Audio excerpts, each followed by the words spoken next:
Hey everyone, Congressman Mike Lawler here with your weekly legislative update. It was a big week down in Washington. Let's get the lowdown. First off, I'm proud to share that two major pieces of bipartisan legislation I've introduced passed out of the House Foreign Affairs Committee, both with overwhelming bipartisan support. The Enhanced Iran Sanctions Act, which I introduced with my colleague, Ranking Member Sheila Sherfilis McCormick, expands secondary sanctions on foreign entities that help Iran skirt existing sanctions and fund its dangerous and illicit activities. Iran's malign behavior, from terrorism to nuclear ambitions, cannot go unchecked, and this bill is a strong step forward. We also passed the Remote Access Security Act, my bill to close a loophole in our export control laws that's been allowing CCP-linked companies to remotely access restricted U.S. technology through the cloud. It passed unanimously, 51-0. We're sending a clear message. Our laws need to reflect 21st century threats, and we're not going to let our adversaries exploit outdated rules.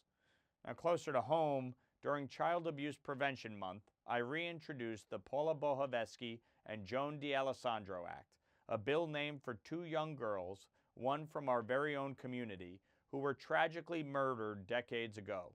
This legislation ensures that those who sexually assault and murder minors up to the age of 18 can never walk free again.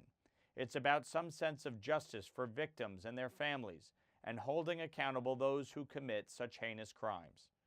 Earlier this week, I was proud to lead the charge with several of my New York colleagues to reverse the dismissal of Dr. John Howard, administrator of the World Trade Center Health Program. After swift outreach to the White House and HHS, that decision was reversed, and Dr. Howard is back in place, continuing his critical work supporting 9/11 first responders and survivors.